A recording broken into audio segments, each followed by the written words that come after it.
यहाँ पर मुझे आमंत्रित करने के लिए बहुत बहुत धन्यवाद। ये कार्यक्रम आयोजित किया गया है पावर मिनिस्ट्री, पावर फाउंडेशन, उसके अलावा ज्ञान परिषद सबके द्वारा मिलकर आयोजित किया गया है। इसका पूरा जो परिकल्पना है वह मेरे ख्याल से इस पर आधारित है कि किस तरह से जो ऊर्जा का जो हमारे सामने चुनौती है और जो पर्यावरण की चुनौती है उनको हम लोग कैसे उसका सामना कर सकते हैं। मैं जो आपसे बात करना चाहूँगा वह जो मैंने काम किया है उस पर आधारित है। मेरा ये मानना है कि पहली बात तो मैं कहूँगा कि मैंने जो इस कार्यक्रम के 2 दिन के दौरान जो बाकी लेक्चर्स हैं जिसके बारे में चर्चा हो रही है उसके बारे में भी देखा, तो सबसे पहले तो मैं महसूस करता हूँ और ये कि ये बहुत ज़रूरी है कि हम अपनी जो पुरानी स्थापित सभ्यता है उसकी अच्छी चीज़ों को बरकरार रखें, उसको आगे लेके चलें।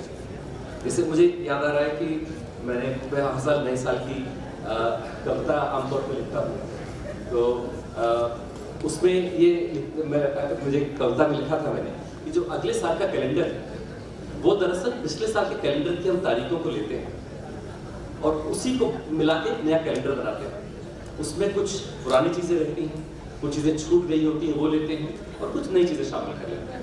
शायद यही चीज़ किसी भी ज़िंदगी में, किसी भी सभ्यता में, किसी भी देश के लिए वो ज़रूरी है। तो जहाँ तक इस दिनों के बाकी सेशंस हैं उनमें काफ़ी फोकस इस बात पे है पुरानी चीज़ें क्या अच्छी हैं जिन्हें बरकरार रखना है, जिन्हें आगे लेके चलना है, परंतु साथ ही साथ जो चीज़ें अच्छी हैं नई टेक्नोलॉजी की उन्हें भी हमें लेना है। कुछ चीज़ें टेक्नोलॉजी ने ऐसी दी है, जैसे कोल बेस्ड टेक्नोलॉजी के बारे में कैसे कह सकते हैं कि बहुत कुछ एडवांसमेंट जो आजकल हुआ है वो शायद कोल बेस्ड टेक्नोलॉजी की वजह से ही हुआ है 200 सालों में, पर उसमें काफ़ी डिसफंक्शंस भी हुए हैं उसकी वजह से। बट रिन्यूएबल एनर्जी एक ऐसा फील्ड है जो दोनों बॉक्सेस को टिक करता है, जो इकोनॉमिक हमारे जो एडवांसमेंट है उसको भी टिक करता है और जो हमारे इन्वायरमेंटल बेनिफिट है उसको भी टिक करता है। इसी के आधार पे मैंने जो मेरा प्रेजेंटेशन उसका जो टाइटल दिया है वो यही सोच के दिया है। मैं जो मॉडल्स इंप्लीमेंट मैंने किए हैं और जिसके बारे में बात करना चाहता हूँ उन सभी में बेसिस ये है कि जो कंज्यूमर है उसको कुछ इन्वेस्टमेंट नहीं करना है, उसको 0 इन्वेस्टमेंट करना है। वो सेविंग्स जो है पहले दिन से करता है। अमूमन सोलर एनर्जी की बात करें तो 25 साल का प्रोजेक्ट होता है, तो 25 साल की उसकी सेविंग होती है and we are moving towards net zero. So आमतौर पे I like to say it's 0 investment, savings from day 1 moving towards net zero. मैं सबसे पहले मैं बात करना चाहूँगा रीवा प्रोजेक्ट। मैं जो भी बात करूँगा वो हमारे जो एक्चुअल प्रोजेक्ट्स लगाए उस पर आधारित है। रीवा प्रोजेक्ट जो 2017 में मध्य प्रदेश में लगा था, उससे पहले ये माना जाता था कि सोलर एनवायरनमेंट के लिए अच्छा है, एनर्जी सिक्योरिटी के लिए अच्छा है, क्योंकि तेल के लिए से आपको आश्रित रहना पड़ता है कंट्रीज पे। सोलर पैनल एक बार आ गया तो फिर चाहे वो जहां भी बना हो वो आपके देश का ही आपके देश के लिए बिजली पैदा कर रहा है। अगर आपका लड़ाई किसी भी देश से हो जाए, अगर चाइना से भी अगर कभी मान लीजिए ऐसे नौबत आ जाए, तो अगर चाइना का बना हुआ पैनल आपके यहाँ काम कर रहा है तो वो काम करता है। तो उस पैनल को इस्तेमाल करने में मेरे ख्याल से कोई ऊर्जा सुरक्षा का इशू नहीं। तो रिन्यूएबल एनर्जी जो थी, सोलर एनर्जी, इन दोनों को तो टिक करता था, परंतु इकोनॉमिकली वायबल नहीं था। आप में से कुछ लोग स्टूडेंट्स हैं जिन्होंने शायद बिजली का बिल पे करने की नौबत ना आई, तो आपके घरों में जो बिजली का बिल आता है तो 8 रुपये पर यूनिट का आता है। अगर हम कोयले से आधारित बिजली लें उसकी बिजली करीबन 4-4.5 रुपये पर यूनिट पड़ती है। तो जिस समय की बात मैं कर रहा हूँ उस समय सोलर इससे महंगा था और भारत सरकार वायबिलिटी या फंडिंग या सब्सिडी दिया करती थी जिससे कि 5 रुपए की बिजली सोलर मिल सके। तो उस समय ये स्थिति थी और सोलर बाकी तरह से अच्छा था पर इकोनॉमिकली वायबल नहीं था। रीवा ऐसा पहला प्रोजेक्ट था हिंदुस्तान में जिसने सोलर की कीमत कोयले की कीमत से कम की। तो इस तरह से तीनों बॉक्सेस को टिक करता था, एनवायरनमेंट को, एनर्जी सिक्योरिटी को और साथ ही साथ इकोनॉमिक वायबिलिटी। अगर हम क्लाइमेट प्रोजेक्ट्स की बात करें तो एक धीरे धीरे वो सब इकोनॉमिकली वायबल होते जा रहे हैं। मैं खुद अगर अपने पर्सनल एक्सपीरियंस की बात करूं तो मैंने खुद पहले तो सोलर 2020 रुपए का भी था जो हम लोगों ने खरीदा है। मैं खुद अपने पर्सनल एक्सपीरियंस की बात करूं तो मैंने 2012 में पावर परचेज एग्रीमेंट साइन किया है सोलर का, जो 12 रुपए का था। मैंने 2014 में साइन किया था जो 5 रुपए का, 5 रुपए 5 पैसे का था। 2015 में जो 4.5 रुपए का था, और अब धीरे धीरे अब तो 2.5 रुपए की कीमत आ गई। तो ये जो परिवर्तन है ये तमाम फैक्टर्स की वजह से हुआ है। टेक्नोलॉजी बढ़ी है और हम लोग एक टेक्नोलॉजी के इंस्टीट्यूट में ही है। इकोनॉमी ऑफ स्केल जो है वह उसकी वजह से काम कर रही है, प्रोजेक्ट का नंबर बढ़ रहा है। इकोनॉमीज ऑफ स्केल की वजह से हर प्रोजेक्ट लगाना वायबल हो रहा है, मैन्युफैक्चरिंग वायबल हो रही है, सप्लाई चेन्स जो है वो बहुत बेहतर हो गई है, डेवलपर्स का एक्सपीरियंस जो है जो बहुत बढ़ा है, फाइनेंशियर्स कहीं ज़्यादा कंफर्टेबल है, लोन मिलता है, इक्विटी अवेलेबल होती है, गवर्नमेंट की पॉलिसी है। और जैसे पॉलिसी बनाने वालों में हमारी खुशनसीबी है कि सवाई सर आज हमारे बीच है, वो जो उन व्यक्तियों में से रहे हैं जिन्होंने इस पॉलिसीज को फ्रेम किया है। प्राइवेट सेक्टर का बहुत इंतजाम है। पर मैं जिस चीज़ के बारे में बात करना चाहूँगा वो शायद फूलों से छुप गई है, पर परियोजना संरचना और जोखिम में कमी। तो मैं जो बात करना चाहता हूँ किस तरह से प्रोजेक्ट को बेहतर स्ट्रक्चर करके और रिस्क को कम करके किस तरह से आप बेहतर रेट प्राप्त कर सकते हैं। तो मेरा प्रेजेंटेशन लार्जली इसी चीज के बारे में होगा कि किस तरह से, और ये सरकार की जिम्मेदारी है कि किस तरह से बेहतर प्रोजेक्ट्स करके अब प्राइवेट इन्वेस्टर का रिस्क कम करके हम प्राइसेस से काम कर सकते हैं। मैं जो भी आपसे बात करूंगा 2 ऐसे प्रोजेक्ट्स के बारे में है जो मैंने लगाए। पहला एक बहुत बड़ा प्रोजेक्ट है 750 मेगावाट का। स्टूडेंट्स को खासतौर पर अंदाज देने के 750 मेगावाट करीब 1500 हेक्टेयर में लगता है। 1500 हेक्टेयर मतलब 15 स्क्वायर किलोमीटर, मतलब 5 किलोमीटर इंटू 3 किलोमीटर का फैला हुआ इलाका। जो भी उस तरफ से गुजरता है, अगर कोई रीवा के आसपास का हो, रीवा से इलाहाबाद कोई जाए तो वहाँ पे एक समुद्र होने का एहसास होता है, एक मिराज की फीलिंग आती है। और उसके अलावा छोटे छोटे रूफटॉप प्रोजेक्ट्स जो एक छत पे होते हैं, जैसे हमारे आसपास यहाँ पे RGBP में लगा हुआ है जिसको 1 रुपये 92 पैसे की बिजली मिल रही है। मैं इन 2 प्रोजेक्ट्स के बारे में अपने डिस्कशंस आपसे शेयर करूंगा। तो मैं आपसे बात कर रहा था पहले सोलर महंगी हुआ करती थी, तो पहले 4.5 रुपये की बिजली पाने के लिए सरकार वायबिलिटी गैप फंडिंग दिया करती थी और सब्सटैंशियल वायबिलिटी गैप फंडिंग देती थी। करीबन 15% तक कैपिटल कॉस्ट दी जाती थी। उस समय हम लोगों ने प्रोजेक्ट सेटअप किया था। पहले काम सिर्फ सेकी और एनटीपीसी करते थे और राज्य के काम सिर्फ वो थे जो होने में थे, लैंड अरेंज करना और इंफ्रास्ट्रक्चर करना। उसी तरह के तहत हम लोगों ने एक कंपनी सेटअप की थी रम्स करके, रीवा अल्ट्रा मेगा सोलर, जिसका काम शुरुआत में सिर्फ ये था कि लैंड और इंफ्रास्ट्रक्चर सेटअप करने का। बट हमने फिर जैसे पुरानी कहावत है कि ऊँट को आपने पहले सर में 10th में घुसाने दिया, ऊँट पूरा घुस गया। तो हम लोगों ने वी एंडेड अप डूइंग, हम पूरी चीज़ की हमने आखिर में। जो कुछ भी पहले सेकी और एनटीपीसी किया करते थे वो सब कुछ भी हमने किया और ये तो किया ही। उसके बाद जो हमारे रेट्स आए वो ये आए, जहां भारत सरकार की संस्थाएं सब्सिडी दे रही थी 4.5 रुपये की बिजली प्राप्त करने के लिए, वहां हमें 3 रुपये से कम की बिजली मिल पाई। ये जो कंपनी थी, ये कंपनी भोपाल के ही कोने की छोटी सी जगह में चलती है। इसका कोई अपना ऑफिस नहीं है, अभी भी नहीं है। इस समय बिडिंग हुई थी, उसका कोई भी परमानेंट एम्प्लॉय नहीं था। उसमें 3-4 लोग पार्ट टाइम लोग बाकी ऑफिस से काम करते थे। उसमें मैं ही उसका चेयरमैन था, मैं उसका सीईओ था। उसका कोई स्ट्रक्चर नहीं था उसमें हमारे पास। उसके बावजूद अगर हमें कम कर पाए, उसकी वजह मात्र ये थी कि हमने प्रोजेक्ट की बेहतर स्ट्रक्चरिंग की, जो मेरा पहला पॉइंट था, और हमने इन्वेस्टर के रिस्क को कम किया।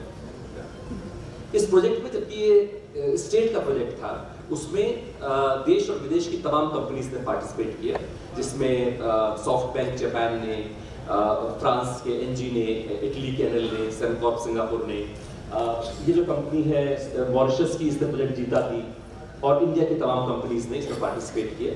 इसकी बिडिंग करीब 36 घंटे चली थी और उसके बाद हमारा जो टैरिफ, जिससे पहले मैं आपको दिखा रहा था, 3 रुपये से कम का हुआ है। मुझे अभी भी याद है जो सेक्रेटरी थे गवर्नमेंट ऑफ इंडिया में, राजीव कपूर सर, उनको मैंने जब फोन करके बताया कि हमारा टैरिफ भी आया है, तो उन्होंने कहा था कि Manu, you made life very tough for all of us, क्योंकि it was very difficult for them to explain कि क्यों 4.5 रुपये की सब्सिडी दी जा रही थी। उसके बाद तो दिस वाज द टैरिफ कम होते आ रहे थे, बट कोयले से पहले कम लाने वाला काम रीवा ने किया था। उसके बाद जितने भी टेंडर्स थे इन कंपनीज के विड्रॉ किए गए। उसके बाद गवर्नमेंट ऑफ इंडिया ने स्टैंडर्ड बिडिंग गाइडलाइंस इशू की जिसमें रीवा के प्रिंसिपल्स को इनकॉर्पोरेट किया गया था, और अब पूरे देश में जो भी प्रोजेक्ट्स लागू होते हैं वो लीगली 5 मेगावाट से बढ़े। लीगली ये जरूरी है कि उनको इन्हीं स्टैंडर्ड बिडिंग गाइडलाइंस को शामिल करा जाए।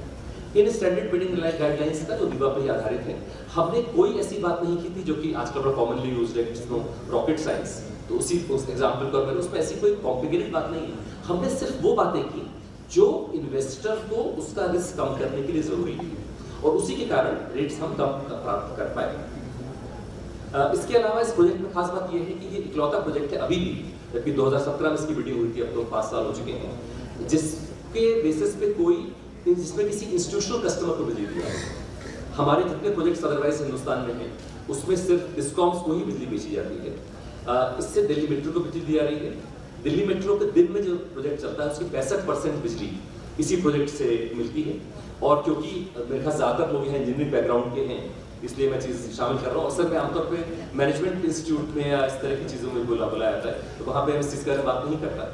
तो एक दिल्ली मेट्रो की डिमांड एक कांस्टेंट, एक फिक्स डिमांड सी होती है। एक सोलर प्रोजेक्ट जैसे आप जानते हैं इस तरह का पावर देता है कि शुरुआत, मैं भी एक इलेक्ट्रिकल इंजीनियर हूँ वैसे पढ़ाई के तौर पर, मैं एक्सप्लेन करूँ तो शुरू करता है सुबह, फिर पीक करता है दोपहर में, एंड देन इट कम्स, फिर नीचे आता है। आमतौर पर सोलर प्रोजेक्ट से ऐसी ही बिजली प्राप्त होती है जो कि मेट्रो की आवश्यकता पूरी नहीं करती। मेट्रो या किसी भी कस्टमर की जो नॉर्मल इंडस्ट्री है, रिफाइनरी है, पोर्ट है, किसी की रिक्वायरमेंट पूरी नहीं करती।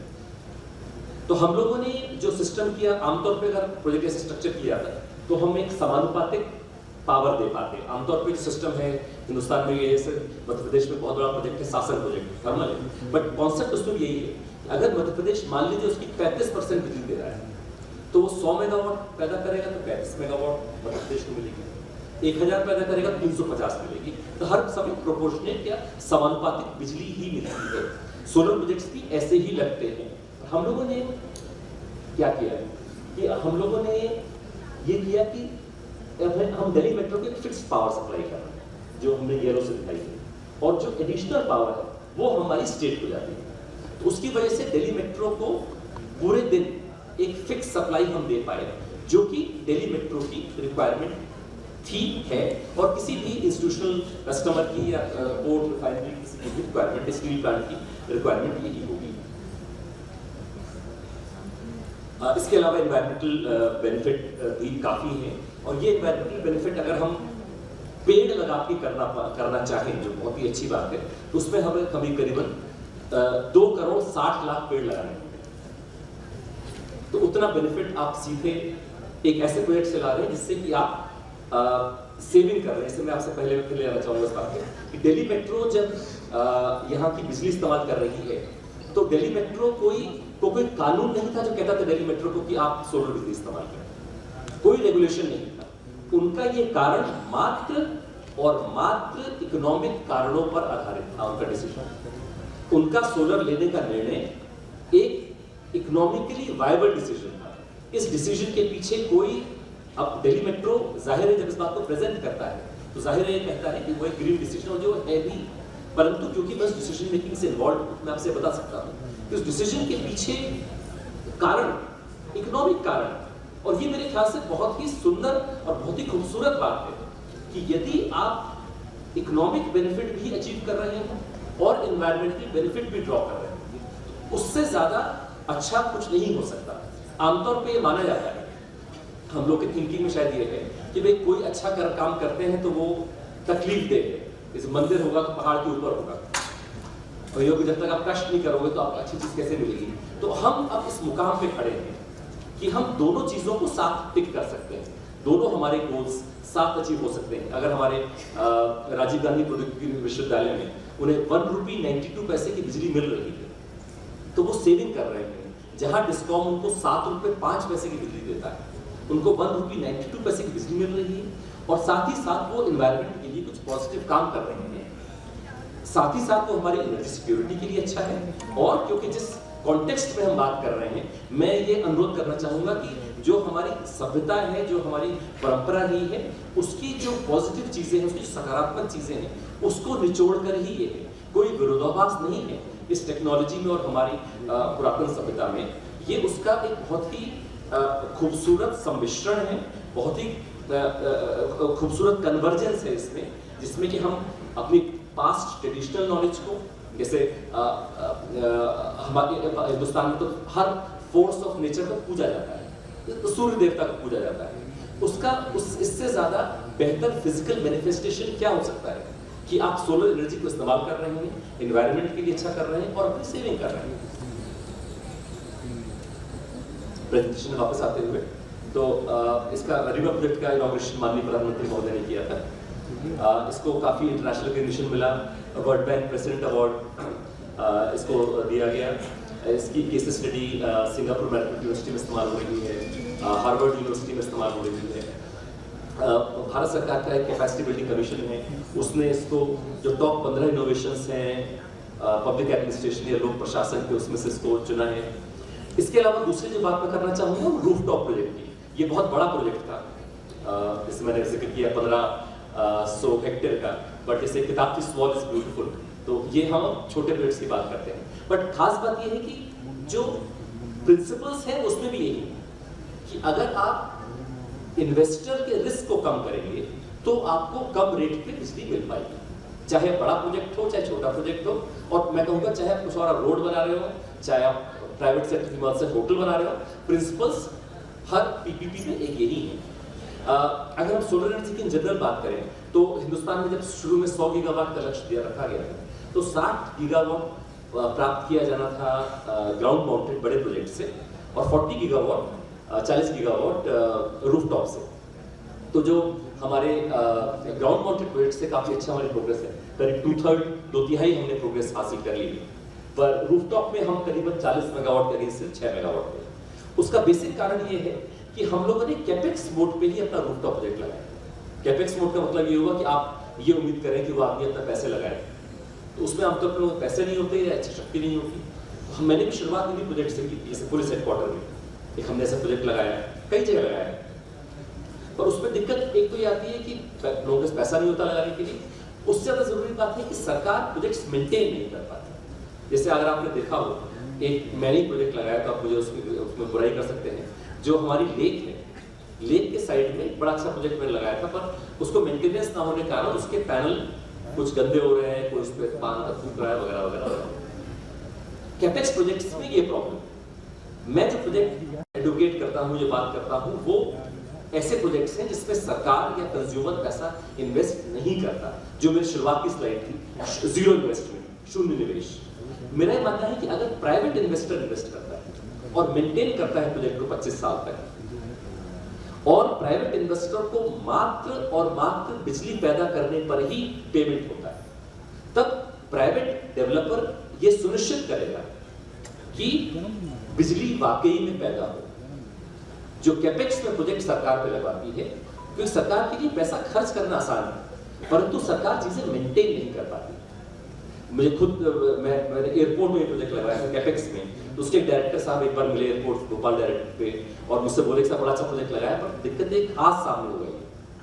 तो मैंने कहा कि हमारा कॉन्ट्रैक्टर तभी काटेगा अगर उसकी परफॉर्मेंस एक सर्टेन लेवल से कम हो जाएगा, पर अगर आप घास कटवाएंगे तो आपको ज्यादा बिजली मिल पाएगी। तो सरकार में समस्या ये होती है कि हम प्रोजेक्ट्स मेंटेन नहीं कर पाते। इस जो पीपीपी या रेस्को जो कहा जाता है, ओपेक्स पैटर्न है, उसमें फायदा ये है कि डेवलपर को क्योंकि बिजली पैदा करने पर ही पैसा मिल रहा है, इसलिए वो सुनिश्चित करता है कि पैनल अगर साफ होने हैं तो वो साफ किए जाए, यदि उनमें कोई तार लूज नहीं होना है तो लूज किया जाए। वो हर 15 मिनट में जो बिजली पैदा होती है, जो इलेक्ट्रिकल इंजीनियरिंग में जो पावर का हिंदुस्तान में पीरियड माना जाता है, कितनी बिजली पैदा होती है उसका वो अकाउंटिंग रख के हिसाब रखते हैं कि क्यों प्रोडक्शन कम हो रहा है, तो उससे ऑप्टिमम प्रोडक्शन होता है। तो जो मध्य प्रदेश में प्रोजेक्ट लगा उसमें जो रेट्स प्राप्त किए वो ये हैं।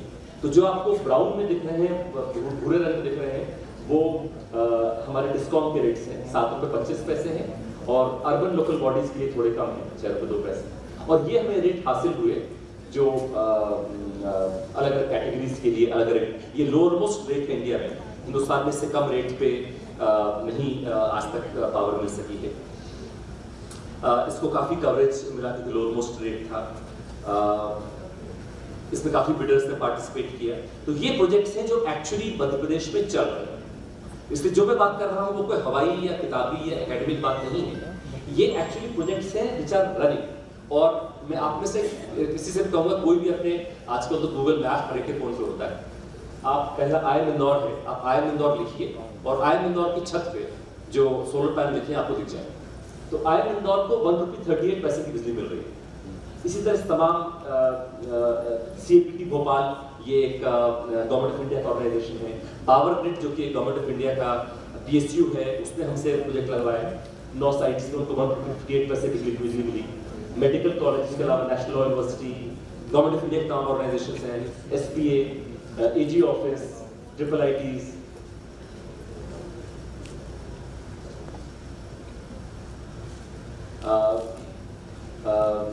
Sports authority etcetera. उसके अलावा मैंने RGBP का जिक्र किया था, तो RGBP को 1 रुपये 91 पैसे में बिजली मिल रही है, जो पहला वाला है। तमाम कॉलेजेस में इन तमाम एक्चुअली 100 से ज़्यादा बिल्डिंग्स हैं जिन्हें लगातार, मतलब 2019 से प्रोजेक्ट लगे हैं और लगातार बिजली मिल रही है। ये मैं IIM इंदौर की बात कर रहा था। तो IIM इंदौर प्रति माह 3,30,000 रुपए की सेविंग कर रहा है इस प्रोजेक्ट से, जबकि IIM इंदौर ने इसमें एक भी पैसा इन्वेस्ट नहीं किया। जैसे शुरू में लिखा है मैंने कि IIM इंदौर का इन्वेस्टमेंट 0, रेट 1.38, अब तक ये लोग 52 लाख रुपए की सेविंग कर चुके हैं। CAPT ये भी भोपाल में ही स्थित है, थोड़ी दूर पे गवर्नमेंट ऑफ इंडिया का ऑर्गेनाइजेशन है। इससे भी करीब करीब उतनी ही सेविंग होती है, 3,30,000 रुपए की। ये लोग 62 लाख रुपए की सेविंग कर चुके हैं, अगेन 0 इन्वेस्टमेंट। हमारे 7 मेडिकल कॉलेजेस हैं, उसमें लगा है 1 रुपये 60-70 पैसे करीब बिजली मिल रही है। इसमें इनको हर महीने हमारे मेडिकल कॉलेजेस करीब 20 लाख रुपए बचा रहे हैं। अभी तक 3.5 करोड़ रुपए की सेविंग हो चुकी है। Again 0 investment by medical colleges, 0 investment by medical education department. Police में भी सॉरी, ये नेशनल लॉ यूनिवर्सिटी का है, वहाँ प्रोजेक्ट लगा हुआ है। हमारी यूनिवर्सिटीज में, कॉलेजेस में, पुलिस में।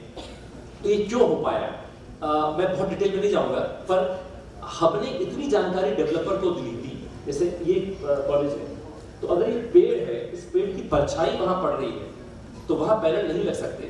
ये तक जानकारी हमने डेवलपर को उपलब्ध कराई बिडिंग से पहले। और हर प्रोजेक्ट के लिए अगर हमारे 12 यूनिवर्सिटी थी तो 12 यूनिवर्सिटी के लिए, अगर हमारे 207 कॉलेज थे, 207 तो कॉलेजेस के लिए।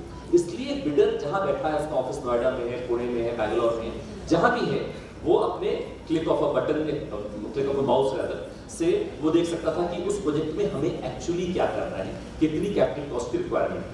मैं आपसे हेल्थ का जिक्र कर रहा था, तो ये हमारे हेल्थ से जो हमारी सेविंग हो रही है उसका जिक्र है।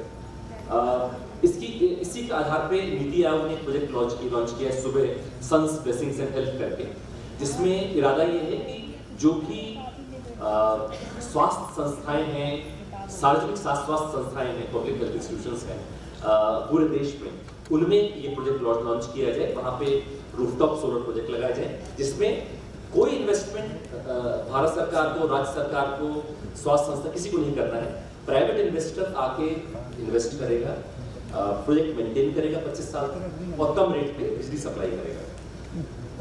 इसका काफ़ी हद तक बात आगे बढ़ चुकी है इसकी, इस पे काम करने के लिए सुबह की इस प्रोजेक्ट को भी, जो कैपेसिटी बिल्डिंग कमीशन का मैंने आपसे जिक्र किया था, इस प्रोजेक्ट को भी 15 टॉप इनोवेशंस में गिना गया है। अब मैं जो बेसिक बात पे आता हूँ कि मैं इसमें बहुत डिटेल में जाऊँगा, सिर्फ 2 ही स्लाइड्स हैं, बट मैं बेसिक बात करना चाहूँगा कि ऐसा क्यों है कि परियोजना, अगर आप प्रोजेक्ट को बेहतर स्ट्रक्चर करें और अगर आप रिस्क कम करें तो क्यों आपको कम रेट्स आते हैं। मैं सिर्फ उसके कारण बताऊँगा।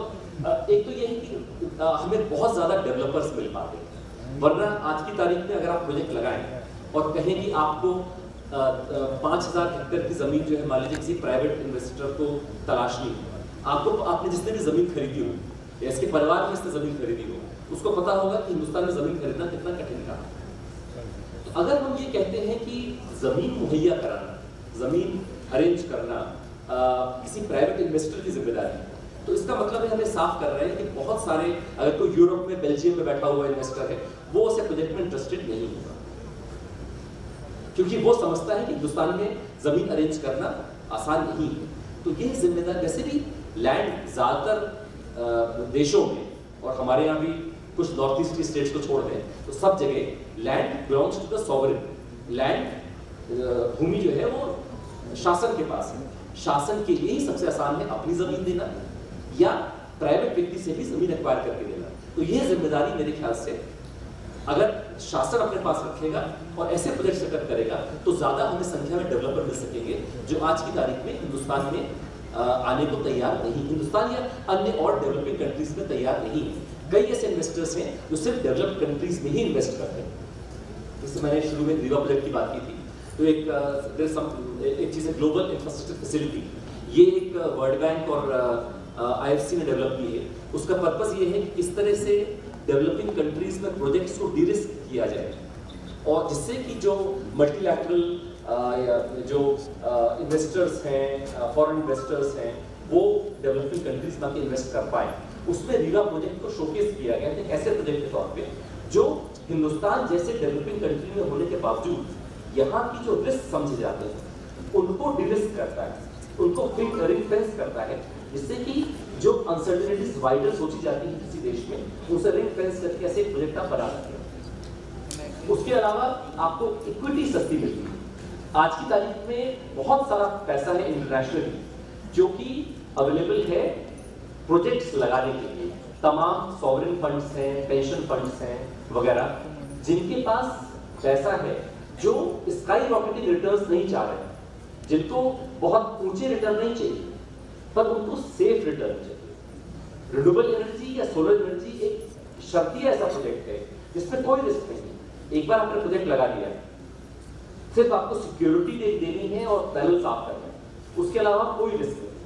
ऐसे प्रोजेक्ट्स पेंशन फंड्स और सॉवरेन फंड्स को बहुत खूबसूरती से उनकी रिक्वायरमेंट मीट करते हैं, जिनको एश्योर्ड रिटर्न्स चाहिए। तो ऐसे इन्वेस्टर्स जिनको स्काई रॉकेटिंग रिटर्न्स की अपेक्षा नहीं है पर जो सेफ रिटर्न्स चाह रहे हैं, उनके लिए आइडियल प्रोजेक्ट है। ऐसे इन्वेस्टर्स हमें मिल सकते हैं। जब भी क्लाइमेट चेंज की बात होती है, हमेशा कहा जाता है, मुझे अक्सर फाइनेंस मिनिस्ट्री में बुलाया क्लाइमेट फाइनेंस के ऊपर, तो मेरा हमेशा कहना है पहली बात अगर हम करना चाह रहे हैं, हमें देश के पैसे पर आश्रित नहीं रहना चाहिए। पहली बात तो सरकार पैसा खर्च करने की कोई आवश्यकता नहीं है। इस चीज के लिए प्राइवेट सेक्टर का पैसा अवेलेबल है और इसमें इंटरनेशनली पैसा अवेलेबल है जो बहुत सस्ती रेट पे हमें मिल सकता है। उसके अलावा डेट, जो कर्ज है, वो भी अगर हम अच्छा प्रोजेक्ट सेटअप करेंगे तो आपको कम रेट पे डेट मिल सकता है। उदाहरण के लिए जैसे मान लीजिए पावर ग्रिड या NTPC जो अच्छी कंपनी मानी जाती है, अगर वो लोन ले और मैं लोन लूँ तो जाहिर है NTPC और पावर ग्रिड को सस्ते रेट पे बैंक लोन देगा मेरे मुकाबले, क्योंकि उनकी क्रेडिबिलिटी मुझसे ज्यादा है। और अगर कोई सड़क पे कोई रिक्शा चलाने वाला है, उसको हो सकता है कि मुझसे भी ज्यादा रेट पे इंटरेस्ट मिले, क्योंकि उसकी इकोनॉमिक स्ट्रेंथ मुझसे भी कम है। तो जितना आपका प्रोजेक्ट एश्योर्ड होगा, उतने रिस्क कम होंगे, उतना आपको डेट कम रेट पे मिल पाता है, प्रोजेक्ट फेलियर के चांसेस कम होते हैं और जो पब्लिक इंफ्रास्ट्रक्चर में पैसा लगाते हैं वो कम फेल होगा। ये कैसा किया जाए, ये अपने आप में एक डिटेल्ड मुद्दा है जो मेरे ख्याल से आज का समय इसकी इजाजत नहीं देगा इस बारे में बात की जाए। पर मोटे तौर पे मैं ये कहूँगा कि we have to structure our project better. मैं मतलब प्रोजेक्ट स्ट्रक्चर को सिंपली कहूँगा कि कोई चीज़ जो फोन पे बात करते हुए या सामने आसपास सामने बात करके make sense, then it is good project structure. कई बातें ऐसी होती हैं जो बिना एक्सेल शीट के नहीं समझाई जा सकती। जिस प्रोजेक्ट को समझाने के लिए एक्सेल शीट की आवश्यकता है वो प्रोजेक्ट एक वाहियात प्रोजेक्ट है। जो प्रोजेक्ट बातचीत करने में समझ में आ सकता है कि हाँ साहब ये बात निकल सकती है, वो एक अच्छा प्रोजेक्ट है। जो प्रोजेक्ट आप बिना एक्सेल शीट के नहीं समझा सकते, मैं कहूँगा कि उस प्रोजेक्ट में ही दम है। उसके अलावा आपकी तैयारी बेहतर करने की जरूरत है, आपको लैंड प्रोवाइड करना है, कस्टमर्स प्रोवाइड करना है वगैरह वगैरह। फिर जो खास बात है कि जो भी सिर्फ प्रोजेक्ट्स होते हैं उनमें जो इन्वेस्टर और प्रोक्योरर की जो रिलेशनशिप है वो एक कॉन्ट्रैक्ट पे बेस्ड होती है। उस कॉन्ट्रैक्ट के जो प्रोविजंस हैं वो मतलब जो उसका मूल तत्व है वो ये है, जो सैंडविच की फिलिंग कही जाती है वो ये है, मतलब मूल तत्व ये है। उसको आपको ध्यान रखना होगा। एंड फाइनली आपको अपना रिस्क जो है उसको कम करना होगा, उसको पास करना होगा। और अगर बेसिक सिद्धांत में कहूँगा ये है कि जो प्रोजेक्ट बना रहा है, चाहे वो संस्था हो चाहे सरकार हो, they have to be willing to improve. जब तक आप वो नहीं करेंगे, जैसी चीज़ चल रही है चलती रहेंगी। दूसरी ये बहुत ज़रूरी है कि हमें सिर्फ दूसरे की बात सुननी नहीं है। जो मैंने सबसे ज़्यादा सीखा वो बिल्डर्स की बात सुन के देखा, वो डेवलपर्स की बात सुन के सीखा। हमारे यहाँ समस्या ये होती है आमतौर पे कि स्पेशली जो आदमी पोजीशन ऑफ अथॉरिटी में होता है वो दूसरे की बात नहीं सुनता है, वो सोचता है कि उसे सब पता है। और मेरा ये मानना है कि सबसे ज़्यादा जानकारी उसको है कि जो अपना पैसा खुद इन्वेस्ट कर रहा है।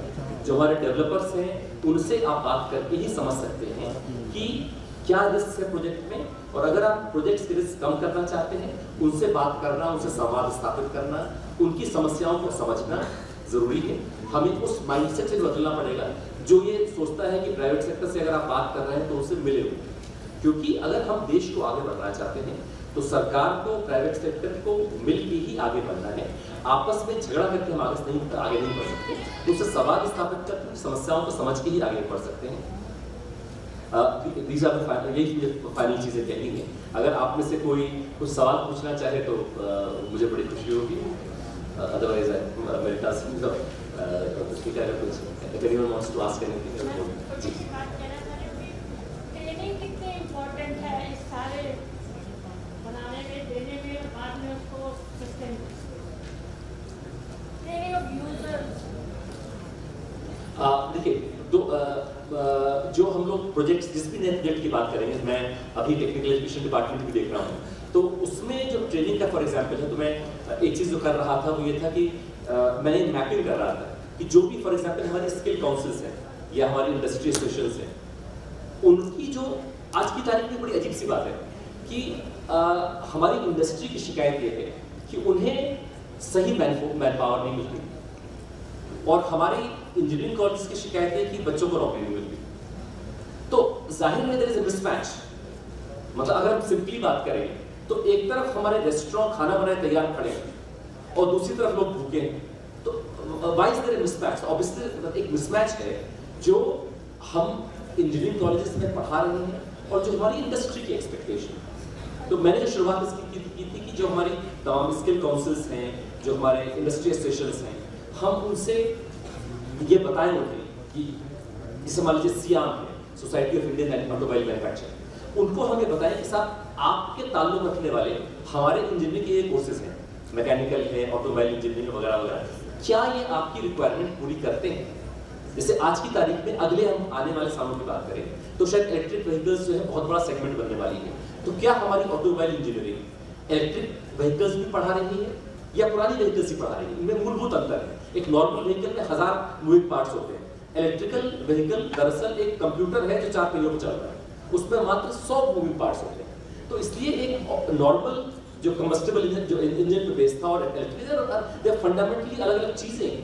तो हमें ऐसे इंजीनियर्स को पैदा करना है जो ऑटोमोबाइल इंजीनियरिंग की आने वाली आवश्यकताओं की पूर्ति करें। तो हमें एक बात तो ये है कि हमें अपने इंजीनियर, इसमें हम सबकी जिम्मेदारी है। आप में से कई लोग इंजीनियरिंग की दुनिया से ताल्लुक रखने वाले या तो पढ़ा रहे हैं या कुछ पढ़ रहे हैं, मैं वैल्यूज डिपार्टमेंट में ही हूँ, तो हमें एक बेहतर उसकी बैच की आवश्यकता है। साथ ही साथ ट्रेनिंग में भी हर चीज़ में, जैसे मतलब आमतौर पर ट्रेनिंग जो है वो बहुत अच्छी नहीं दी जाती है। जैसे हमारे एक ग्लोबल स्किल पार्क बन रहा है, उसमें एक मैं देखने गया था तो उसमें लेथ मशीन पे काम हो रहा था, तो उसको करने मतलब सही बात है कि बहुत सारे इंजीनियर्स को लेथ मशीन पे अच्छा काम करना नहीं आता है। मतलब जो इंजीनियर्स निकलते हैं, मैं उसमें भी अपने आप को शामिल करता हूँ, मैं इलेक्ट्रिकल इंजीनियर हूँ, बट मुझे शायद नहीं आता कि हाँ कि मुझे अगर अपने घर में आ जाए तो मुझे अपने घर में इलेक्ट्रिशियन को बुलाना पड़ता है। तो इसलिए मतलब देयर इज अ मिसमैच, एक मिसमैच है और जिसमें ट्रेनिंग की जरूरत है, स्पेशली रिन्यूएबल एनर्जी में, क्योंकि ये ग्रोइंग सेक्टर है। रिन्यूएबल एनर्जी में अगर आप देखें तो आपको किस इंजीनियरिंग की आवश्यकता नहीं है, आपको इलेक्ट्रिकल की आवश्यकता है, इलेक्ट्रॉनिक्स की आवश्यकता है, आपको जो विंड टरबाइन होता है उसके ब्लेड्स की डिजाइनिंग में एरोनॉटिकल इंजीनियरिंग की आवश्यकता है। तो हर इंजीनियरिंग में एक आपको हर रिन्यूएबल एनर्जी की फॉर्म में अलग अलग इंजीनियरिंग की आवश्यकता है। तो हमें अलग अलग चीज़ों की ट्रेनिंग देने की ज़रूरत है, और उसके लिए अपनी सबसे पहले तो रिक्वायरमेंट्स को बताना है, हम लोगों को पहचानना है कि रिक्वायरमेंट्स क्या है, और उसके बाद फिर अपने कोर्सेज को उस हिसाब से हमें एडजस्ट करने की आवश्यकता है।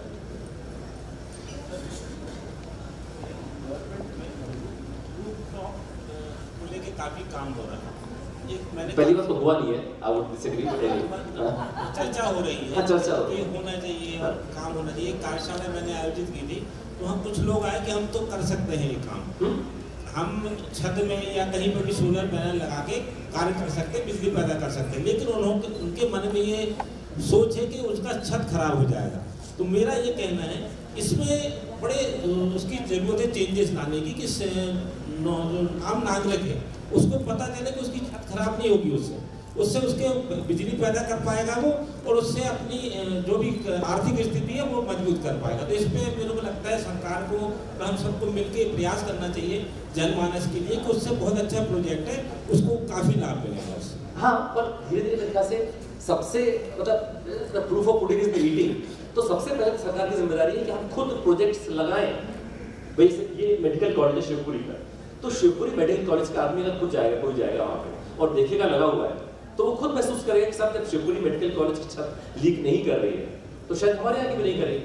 हमारे यहाँ के आप देखिए भोपाल का जो सेक्रेटेरिएट है वल्लभ भवन, उस पर लगा हुआ है, यहाँ की पुलिस हेडक्वार्टर में लगा हुआ है, वगैरह वगैरह। बट मैं जिस मॉडल की बात करता हूँ उसमें एक्चुअली जो आमतौर पर जैसे आपने कहा रूफटॉप क्यों नहीं चल रहा है, मेरे ख्याल से उसकी वजह मात्र ये है कि हम लोग ज्यादातर कैपेक्स मोड पे करते हैं, जिसमें अपेक्षा करते हैं संस्था से कि आप पैसा दीजिए, जबकि बेहतर मॉडल अवेलेबल है, इसमें आपको कोई पैसा लगाने की आवश्यकता नहीं है। प्राइवेट इन्वेस्टर आप इन्वेस्ट करेगा, मेंटेन करेगा, आपको बिजली देगा, आप सेविंग भी करेंगे बिना कोई इन्वेस्टमेंट के लिए। तो मेरे ख्याल से उस मॉडल को प्रोपोगेट करने की आवश्यकता है और सरकार को करना चाहिए, और हम लोग कोशिश भी कर रहे हैं।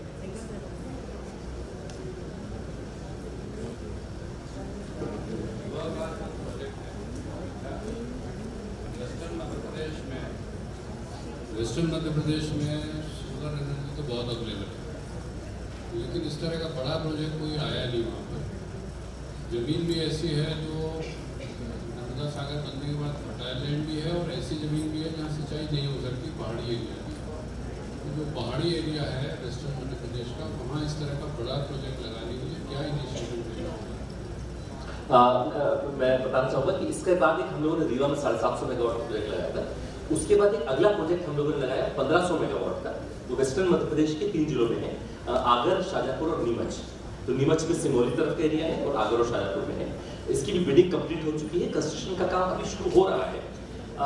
ये जैसे मैंने आपसे कहा था कि इकलौता प्रोजेक्ट है हिंदुस्तान में जिसमें कि किसी इंस्टीट्यूशनल कस्टमर को बिजली दी जा रही है रीवा में डेली मेट्रो का। ये 1500 मेगावाट प्रोजेक्ट दूसरा प्रोजेक्ट है, उसमें अभी तक पूरा काम शुरू ही हुआ है, बट बीच में किसी ने और कोशिश भी नहीं किया उसके बीच में। वो बड़ा इंटरेस्टिंग प्रोजेक्ट है, वो इंडियन रेलवेज को बिजली दे रहा है। उसकी 1/4 बिजली भारतीय रेल को जाएगी, और भारतीय रेल को जाएगी 9 स्टेट्स में, 9 राज्यों में देश के जाएगी। और इंटरेस्टिंग बात है कि हमने रीवा प्रोजेक्ट लगाया था, उसके बाद अगला प्रोजेक्ट ये है जिसमें कि आ रही है, और उसके अलावा किसी ने इनिशिएटिव नहीं लिया। तो अक्सर मैं मतलब जो मुझे लगता है कि और मतलब रेप्लिकेशन होना चाहिए, ये भी एक चीज़ महसूस करता हूँ कि मतलब ये मॉडल हम लोगों ने करके दिखाया, एक बार दोबारा भी हुआ है। मुझे लगता है कि और जगह होना चाहिए। हमारे इतने पोर्ट्स हैं, स्टील प्लांट्स हैं, रिफाइनरीज हैं, इतना कुछ है। तो आज अभी तक ये हो रहा है जैसे कि कोचीन एयरपोर्ट में लगाया, तो अपने आसपास लगा कर दिया, बट ये किया सकता है दिल्ली मेट्रो को बिजली रीवा के उससे मिल रही है। जो तो मतलब आप में से अगर कुछ एरिया में जाएगा तो वहाँ कुछ संभव नहीं था कभी होना। मतलब जहाँ पे रीवा का प्रोजेक्ट लगा है वो एक्चुअली फायरिंग रेंज थी, और वहाँ पे मतलब मेरे पास है भी, मेरे कंप्यूटर पे, ये मेरा नहीं है, तो उसमें 79 में राज्यसभा में सवाल उठा था कि वहाँ पे कितने लोग मरे, तो उसका बाकायदा जवाब है कि साहब 1 आदमी मरा, 4 लोग घायल हुए। उस जमीन पे अब अगर एक प्रोजेक्ट लगा हुआ है जो कि जिसपे कि दिल्ली मेट्रो चल रहा है, तो ये एक ऐसी चीज़ है इसमें हम सभी को फख्र हो सकता है कि हमारे राज्य में है। तो सॉरी आपका जवाब देते हुए वेस्टर्न मध्य प्रदेश में प्रोजेक्ट मैंने बताया 1500 मेगावाट का आ रहा है आगर, शाजापुर और नीमच में। उसके अलावा मंदसौर में भी एक प्रोजेक्ट एनटीपीसी ने लगाया 250 मेगावाट का। पर मतलब मैं वही कहूँगा वो एक रेगुलर प्रोजेक्ट है, जैसे पहले लगा करते थे कि वो था तो वैसे उसी टाइम पे रीवा का था, पर वो एक नॉर्मल प्रोजेक्ट जो सब्सिडी दे के 5 रुपये की बिजली वाला टाइप का प्रोजेक्ट था। 250 मेगावाट को एनटीपीसी ने लगाया हुआ है, बट उसकी बात इसलिए नहीं की जाती क्योंकि उसमें कुछ नई तरीके की चीज़ नहीं थी। प्रोजेक्ट बड़ा ज़रूर है, पर उसमें मतलब there was nothing innovative in that project. 250 megawatt का है, और उसके अलावा नीमच में एक और भी 105 मेगावाट का एक और भी प्रोजेक्ट है वेल्सपन का, और ये आई रहा है 1500 मेगावाट का आगर शायद होगा नीमच। विंड उसके अलावा बहुत है वेस्टर्न मध्य प्रदेश जी। वाटर बॉडीज के ऊपर जो पावर प्लांट्स लगते हैं, उसके बारे में अगर आप हमें कुछ जी, बताएं, ये क्या floating वो का एडवांटेजेस हैं या नहीं है, और what are the technicality in that? उसमें काफी काम हो रहा है फ्लोटिंग पे, कई प्रोजेक्ट्स लग रहे हैं। हम लोगों ने भी एक प्रोजेक्ट मध्य प्रदेश में लगाया है, उसमें मेरा बहुत ज़्यादा रोल नहीं रहा है। इनिशियली मैंने उसको रोल प्ले किया था, बट उसका मैं आपको बेसिक डायनामिक्स बता देता हूँ कि थोड़ी सी कॉस्टिंग बढ़ती है, क्योंकि जो से फ्लोटर्स होते हैं वो थोड़ी सी उसकी कॉस्टिंग जरूर बढ़ती है, पर धीरे धीरे जो ज़मीन की कमी आ रही है उसके लिहाज से वो ज़रूरी है। उसमें भी इकोनॉमी ऑफ स्केल का प्रिंसिपल है। उसमें जो एक बेसिक मुद्दा है जिसे एड्रेस करने की मेरे पास ज़रूरत है, वो ये है कि अगर मैन्युफैक्चरिंग फास्ट में हो, क्योंकि जो फ्लोटर होता है आप इमेजिन कर सकती है वो प्लास्टिक का होता है, उसका वॉल्यूम बहुत है, वेट बहुत कम, तो इसलिए उसका ट्रांसपोर्टेशन बड़ा महंगा होता है, परिवहन बड़ा महंगा होता है। तो इसलिए जितनी दूरी से आप फ्लोटर का परिवहन करेंगे उतना प्रोजेक्ट की कॉस्ट बढ़ती जाती है। तो उसका आइडियल प्रोजेक्ट ये होगा कि अगर किसी बहुत बड़ी वाटर बॉडी के पास में अगर कोई मैन्युफैक्चरिंग फैसिलिटी भी हो तो उसकी कॉस्ट काफ़ी कम की जा सकती है। और आज की तारीख में काम शुरू हो गया है। हमारे यहाँ ओंकारेश्वर प्रोजेक्ट में हुआ भी है प्रोजेक्ट, बट उसका रेट थोड़ा जो ग्राउंड माउंटेड प्रोजेक्ट से ज़्यादा है आज की तारीख में। बट जैसे मैंने कहा तमाम चीज़ें इकोनॉमी ऑफ स्केल वगैरह वगैरह से आगे आने वाले समय में ये कम होगा। कुछ एक आध और चीज़ें हैं जिनका वक्त के साथ पता चलेगा, जैसे पानी की इतनी ह्यूमिडिटी हाई ज़्यादा होने की वजह से उसमें रस्टिंग वगैरह क्या इम्पैक्ट होता है, इसकी बहुत ज़्यादा पता नहीं है, प्रोजेक्ट लगे हैं। उससे वक्त आने में आने वाले वक्त में इसके बारे में clarity.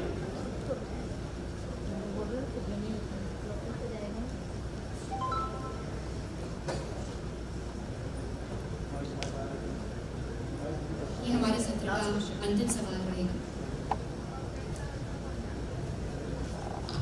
Actually, two questions which are interconnected. The first one was, you said you have investment risk zero. Sorry, it is put like So you said that the investor should think that the investment risk is zero. close to it. So the It can never first be one you zero. said that you provided the GPS data to them so that they could install and plan accordingly.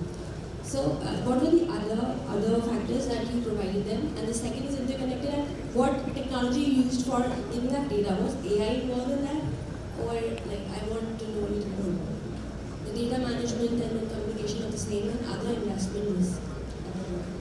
Firstly, I must say that you must not think that this question was planned by me, because this is what I speak all the time.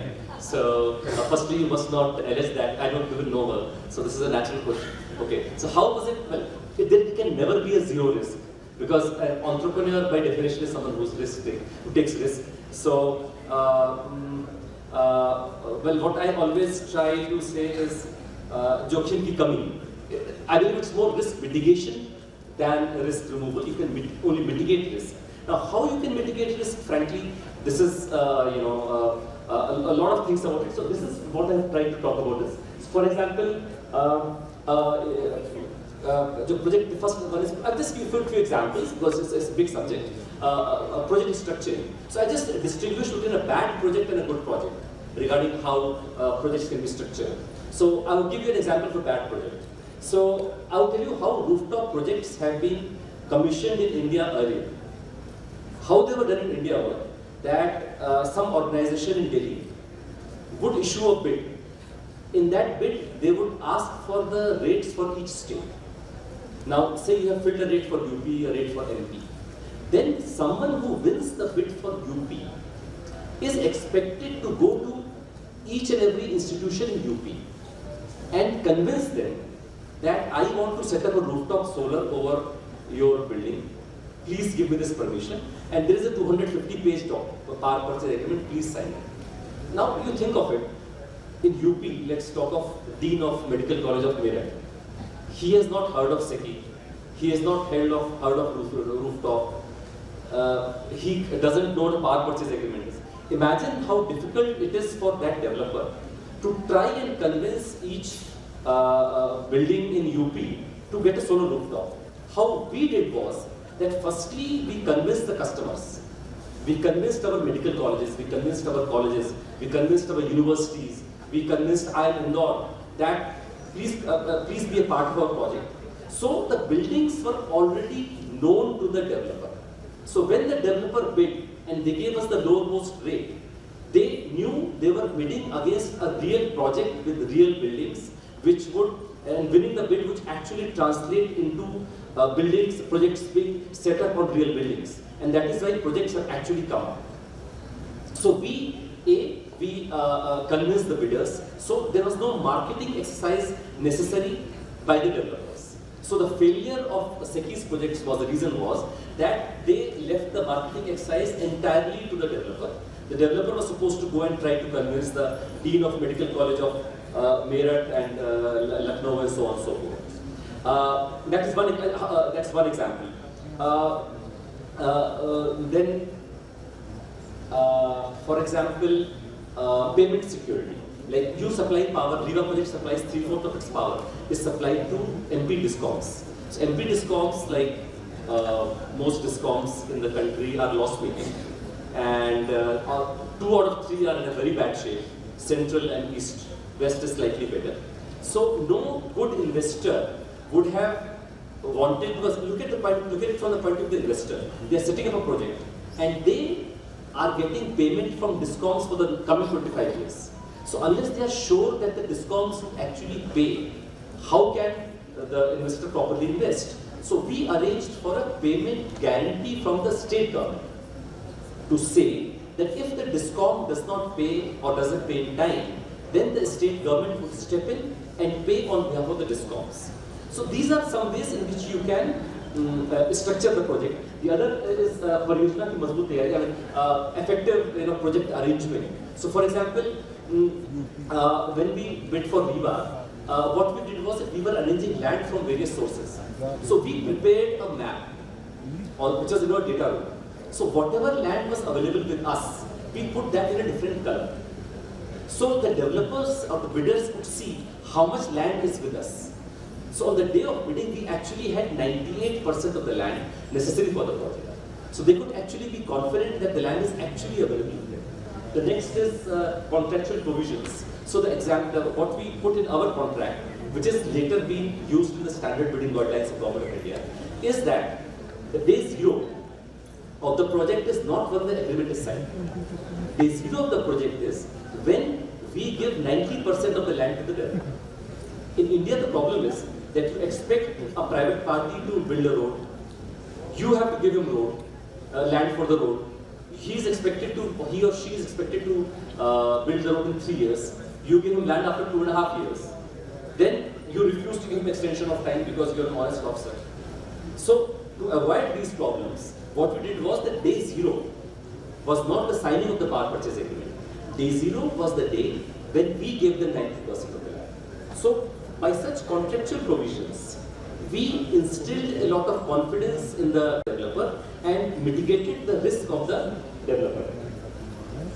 For example, some part of the evacuation of infrastructure was to be done by us, and we had our own contractors. Now imagine if they put the solar panels and the infrastructure for evacuation is not ready, then the power cannot be evacuated and the developer cannot monetize their production. So what we had said was that if we don't do our job in time, you can take over our work, pay us less and take over our work. So by such contractual provisions, we instilled greater confidence. And then I would come to the last point, parking of risk. See, as I said, you cannot extinguish risk. The risk can never be reduced to zero, but you can mitigate risk, and the unmitigated risk has to be parked with the appropriate stakeholder.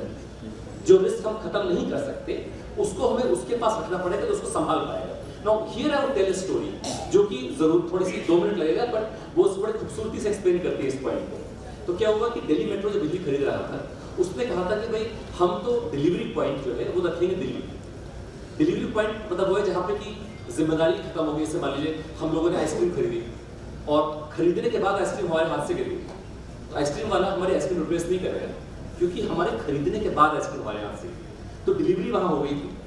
वही जोमेटो में क्या होता है कि जोमेटो में अगर वो लेके चला मान लीजिए आइसक्रीम तो शायद बदल जाएगी, कोई और एग्जाम्पल है, मान लीजिए बटर पनीर लेके चला और बटर पनीर लेके आया और रास्ते में गिर गया, तो उसकी जिम्मेदारी की delivery has not happened. So similarly Delhi metro चाह रहा था कि delivery of power should be at Delhi में हो, और मेरा ये कहना था कि रीवा में होना चाहिए। ये क्यों जरूरी है बताता हूँ मैं आपको। क्या हुआ कि गवर्नमेंट ऑफ इंडिया ने पॉलिसी बनाई थी, अब ये सब बात सहाय सर बैठे हैं तो इनके सामने बतानी भी चाहिए और नहीं बतानी चाहिए, दोनों बातें। तो क्या हुआ, गवर्नमेंट ऑफ इंडिया ने पॉलिसी बनाई थी जिसमें कहा था कि रिन्यूएबल एनर्जी का ट्रांसमिशन जो है फ्री। तो दिल्ली मेट्रो कह रहा है क्या फर्क पड़ रहा है, दिल्ली में दो या रीवा में दो। परंतु क्या हुआ था कि भारत सरकार ने पॉलिसी इशू की थी, नोटिफिकेशन जारी नहीं किया। तो मैं पहले भी कुछ विभागों में रहा था जहां मैंने देखा कि नोटिफिकेशन और पॉलिसी में थोड़ा सा बाद में फर्क हो जाता है कभी-कभी। तो इस कारण से मैंने इंसिस्ट किया कि डिलीवरी पॉइंट रीवा ही होना चाहिए। और ये प्रोजेक्ट अगर आ पाया, और मैं आज उसके बारे में बात कर रहा हूँ, तो मात्र उस डिसीजन की वजह से भी है, क्योंकि जो नोटिफिकेशन आया वो ये आया कि फ्री है मगर डिस्कॉम्स के लिए। अब दिल्ली मेट्रो डिस्कॉम नहीं, तो दिल्ली मेट्रो के लिए फ्री नहीं था, तो जो 3 रुपए की बिजली थी उसका ट्रांसमिशन ही 1 रुपए का पड़ रहा था। तो अगर हम डिलीवरी पॉइंट दिल्ली रख दिए होते तो वो जिम्मेदारी डेवलपर की आ जाती, और जो उसने सोच के किया था कि उसको ट्रांसमिशन फ्री होगा, उसको 1 रुपए और देना पड़ता, प्रोजेक्ट लग ही नहीं पाता। पर क्योंकि हमने डिलीवरी पॉइंट रीवा रखा था, तो ये रिस्क डेवलपर के पास ना रह के दिल्ली मेट्रो के पास आ गया। अब नाउ ये चीज इंपॉर्टेंट है, उन्होंने पार्किंग ऑफ रिस्क की बात कही। दिल्ली मेट्रो एक सरकारी संस्था होने के कारण उसके लिए आसान है किसी के पास जाना और रिक्वेस्ट करना कि साहब हमारी ये समस्या है, हमें पड़ रहा है, डिस्कॉम को जो आप लाभ दे रहे हैं हमें क्यों नहीं लाभ दे रहे। तो जो महत्वपूर्ण अधिकारी हैं, पदों पे हैं, उनको जाकर दिल्ली मेट्रो रिक्वेस्ट किया। तो दिल्ली वो आज तक फैसला बदला तो नहीं है, परंतु दिल्ली मेट्रो ने आज तक एक भी महीने का बिजली का बिल पे नहीं किया। ये प्रोजेक्ट 2018 से चल रहा है, 4 साल हो गए, पॉलिसी में भी चेंज नहीं हुआ है। बट दिल्ली मेट्रो ने आर्गुमेंट ये दिया कि इंडियन रेलवेज को डिस्कॉम माना गया है, तो उनका कहना है कि अगर इंडियन रेलवेज डिस्कॉम जैसे हैं तो हम इंडियन रेलवेज जैसे हैं, तो हमें भी डिस्कॉम जैसा मान लिया जाए वगैरह, ऐसा कुछ आर्गुमेंट करके उन्होंने आज तक पे नहीं किया है ना। अगर यही डेवलपर के पास रिस्क होता, किसी भी प्राधिकारी के लिए किसी प्राइवेट डेवलपर की रिक्वेस्ट मानी, ये अलाउ करना असंभव होता, क्योंकि उस पर ये इल्जाम लग सकता था कि उसने किसी प्राइवेट डेवलपर से मिलीभगत करके सरकार को नुकसान पहुंचाया। परंतु जहां दिल्ली मेट्रो वहां पे ये आसान है, क्योंकि दिल्ली मेट्रो के पक्ष में फैसला करने पे कोई आप पे इल्जाम नहीं लगा। तो पार्किंग ऑफ रिस्क का एक और आसान एग्जांपल है ये टैक्सेस के बारे में। जैसे टैक्स है आपके, जैसे जीएसटी लग गया, जीएसटी का रेट चेंज हो गया। प्राइवेट डेवलपर जीएसटी का रेट के बारे में कुछ लोन अदा नहीं कर सकता, ये सरकार के लिए आसान है। इसीलिए पार्किंग ऑफ रिस्क का एक और उदाहरण ये है कि जैसे जो अब टैक्सेस होते हैं, तो चेंज ऑफ लॉ क्लॉजेस माने जाते हैं, जो आप ये कहते हैं कि अगर टैक्स का कोई चेंज हुआ, जैसे अक्सर हम टेंडर कर देते हैं कि rate is inclusive of all taxes.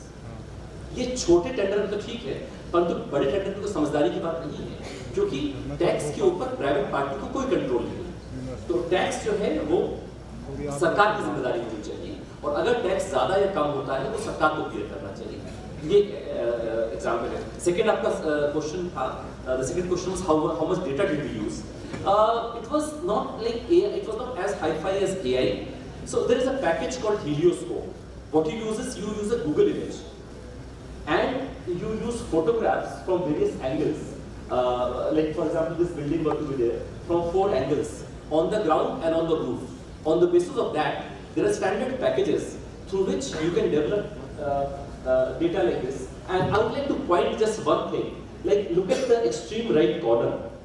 इस प्रोजेक्ट में if it needs 4 inverters, it needs 247 modules, it needs string 817.8 metre of copper wire. यहाँ तक की इंफॉर्मेशन हमने दी थी कि एक जगह जहाँ आप प्रोजेक्ट लगाएंगे वहाँ पे आपको कितने इन्वर्टर लगेंगे, कितने मॉड्यूल लगेंगे और कितना कॉपर वायर लगेगा। खास बात है, हमें करने में कोई बहुत ना खर्चा आया ना एफर्ट लगा। ये जो हीलियोस्कोप पैकेज काम करता है, एक बिल्डिंग के लिए मात्र 400 या 500 रुपए में ये काम हो जाता है। तो ये कोई बहुत ज्यादा कॉस्ट नहीं है, परंतु इसकी वजह से जो आपकी सेविंग हो रही है वो बहुत ज्यादा है, क्योंकि आप जो इंफॉर्मेशन जो है बिल्डर को अवेलेबल करा रहे हैं, उस इंफॉर्मेशन के कारण। वरना आप सोचिए कोई आदमी पुणे पे बैठा हुआ है, उसे आपने कह दिया 207 कॉलेज में आपको लगाना है मध्य प्रदेश में, 207 कॉलेज मध्य प्रदेश का, तो हमारा जो कमिश्नर हायर एजुकेशन वो भी कभी नहीं गया होगा। तो एक पॉसिबल है क्या एक बिल्डर के लिए कि वो 207 कॉलेजेस विजिट कर ले? इम्पॉसिबल है। बट इसके माध्यम से हमने ये व्यवस्था कर दी कि उसके डेटा रूम में वो क्लिक ऑफ ए बटन पे वो जा सकता है हर एक कॉलेज के बारे में, उस कॉलेज का बिजली का बिल, उस कॉलेज का डेटा रूम में कितना प्रोजेक्ट लगना है, वो सब जानकारी दे सकता है। इसी कारण हमारे यहाँ जो लोअर मोस्ट रेट आ पाया, इसी कारण आ पाया। सो ये सब मेरा कहने का मुद्दा यह था कि ये सब चीजें की जा सकती हैं, आसानी से की जा सकती हैं, थोड़ी मेहनत थोड़ा एफर्ट करने की आवश्यकता है, पर अगर हम वो करें तो आज की तारीख में क्योंकि आपने कह दिया था कि लास्ट सवाल है तो मैं समाप्ति कर रहा हूँ। क्योंकि एक होता ही है कि जो देखिए आदमी यहाँ पे ऑर्गेनाइजर है वो है तो एसेंशियली टीचर है, और टीचरों को तो हमेशा याद होती है कि उनकी बात को सुना जाए और कभी उस बात को कोई क्वेश्चन मार्क ना लगा सके, तो हर word is the last word. मैं ये भी कहता हूँ कि I can say it also both because I have grown up in a family of teachers. मेरे फादर कॉलेज में पढ़ाते थे, मेरी मदर स्कूल प्रिंसिपल थी, मेरी वाइफ के फादर यूनिवर्सिटी में पढ़ाते थे, उनकी मदर यूनिवर्सिटी में प्रोफेसर थी, मेरे चाचा चाची भी कॉलेज में पढ़ाते थे, मेरे मौसा मौसी भी पढ़ाते थे, तो मैं एंटायर टीचिंग फैमिली से हूँ। तो इसलिए मैं टीचर की बात बिल्कुल मैं सिर्फ ये कहना चाहूँगा, मेरा मैसेज सिर्फ यही है कि सोलर एनर्जी हमारी जो ऐतिहासिक सभ्यता रही है उसके बेस्ट पोर्शंस को अंगीकार करके जो टेक्नोलॉजी का जो फॉर्म ले रही है उसका है। हम हमेशा फोर्सेस ऑफ नेचर को वर्शिप करते आए हैं। आज की तारीख में इससे खूबसूरत उदाहरण नहीं होता किस तरह से उन फोर्सेस ऑफ नेचर को वर्शिप करने का एकमात्र तरीका मूर्ति बनाना और हाथ जोड़ना नहीं है, ये भी उसी को पूजने का एक बहुत ही खूबसूरत तरीका है। उस तरह से आप अपनी जिंदगी में ला रहे हैं और वो करके न सिर्फ हम अपने कल को खूबसूरत बना रहे हैं, अपने भविष्य को खूबसूरत बना रहे हैं, बल्कि अपने आज को भी खूबसूरत बना रहे हैं। क्योंकि हम जो सेविंग्स कर रहे हैं, जिससे मैंने उदाहरण दिया है इंदौर का, CAPT का, हम वो सेविंग्स आज की सेविंग्स हैं। हम सिर्फ मदर अर्थ के लिए, अपने कल के लिए, भविष्य के लिए नहीं कर रहे हैं, हम सिर्फ अगली जनरेशन के लिए नहीं कर रहे हैं, हम अपने लिए भी कर रहे हैं, और इसलिए करने की जरूरत है और ये करने का सही समय है।